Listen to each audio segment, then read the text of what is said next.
So first of all, I'm a plastic surgeon and I work in a big public hospital with one of the biggest gynecological departments in Europe with more than 7,000 deliveries per year. So being consultant there, it means working every day since almost 20 years, hand by hand and face by face with gynecologists and dealing with women problems. So our window is a privileged window because it is a sort of one way. I mean, all women with big problems come to our hospital. So we deal with malformations as well as with scars, as well as discomforts and aesthetics. And so it's really a wide range. Women definitely are more aware of their problems and of their genitals. Now they start to speak and they speak more and more and more. I make you an example. Episiotomy. Episiotomy is worldwide used for deliveries, and in high percentage of cases it leads to scar retraction and to pain. And the number of patients have been operating in the last years has increased enormously because now they start talking and they know that the pain from episiotomy can be fixed. And the same problem is for vaginal laxity. Another key point, the age of a woman, the pregnant woman in Italy rises crazy. If you enter the department of obstetric in our hospital, the average age of Italian women is around 35. So it's really high. And then there are all the immigrants, the low down, because they are young, but the Italian ones are definitely older. That means that with natural deliveries, they will have, of course, problems because the muscles and the structures at 35, 40 is not anymore the muscles and structures of 18, 20. So we have to expect that the problems of the vulvovaginal area suffered by this population will be higher and higher in the next years. I started to talk about genitals around 15 years ago, and when I presented my papers, if I think at my papers presentations, even 10 years ago, I was we say in Italian, a white fly, because I was the only one to talk for years.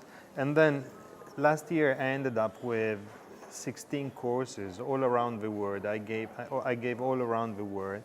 And starting from January up to now, we are in June, for me are already 11 courses. And if you have a look at the program of the congresses, now everywhere in gynecoplasty and aesthetic gynecology is there. So there is such a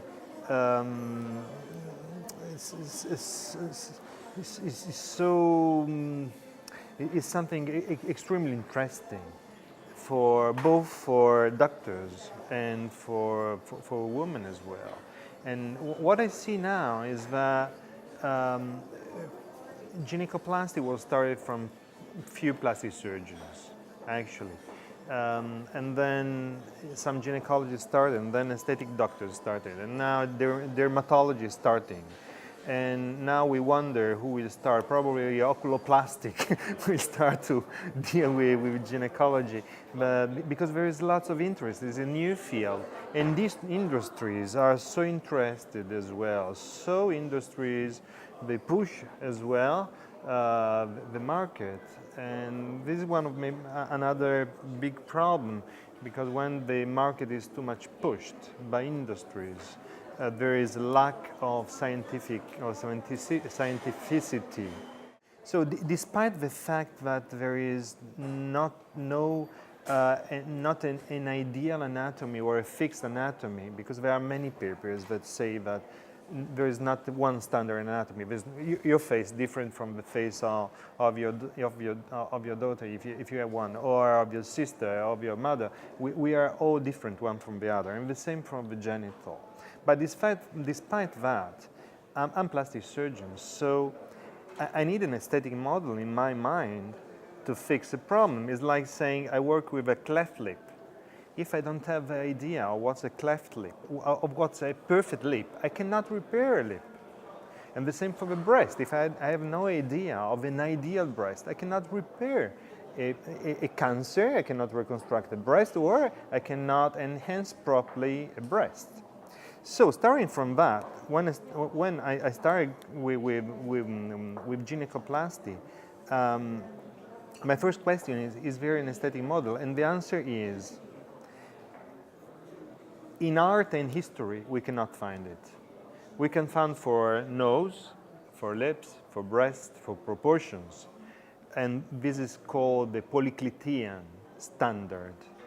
And Polycletian standards are the same through all over the periods. And are the same, it's the same standards of that Leonardo da Vinci took. The same standards, the same proportions. You remember the proportions of the forehead, of the nose, of the lips. It's the same. If you talk about breast, it's the same. If you talk about genitals, there is no idea at all. And even because in art and history, we see just images that were paradigmatic of the genital. That means that they were symbols of something, but they were not detailed. For men, it's different because we know, for example, that in ancient in the ancient Greece, the small penis was appreciated instead of a big one.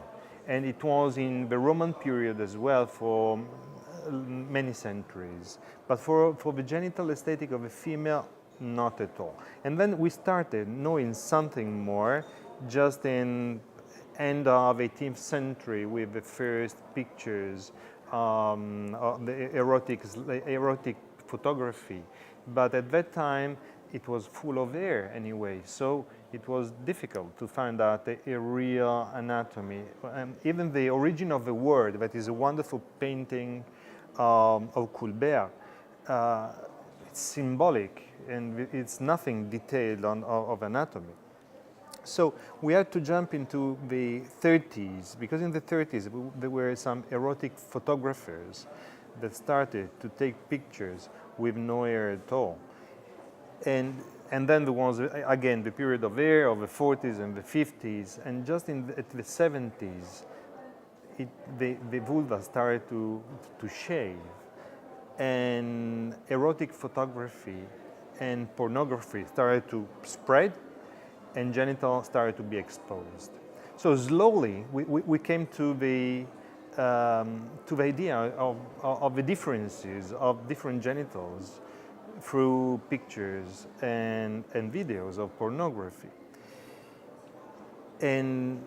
And then all the art of the 20th century, and there are many artists that deal with it. But going back to your question, is there an idea? I would say yes, there is an idea, and the idea is the same idea of an ideal breast, which is the ideal breast in my mind, is the adolescent's breast. And is not the breast of a woman who had breastfeeded 4 or 5 children, because it's ptotic.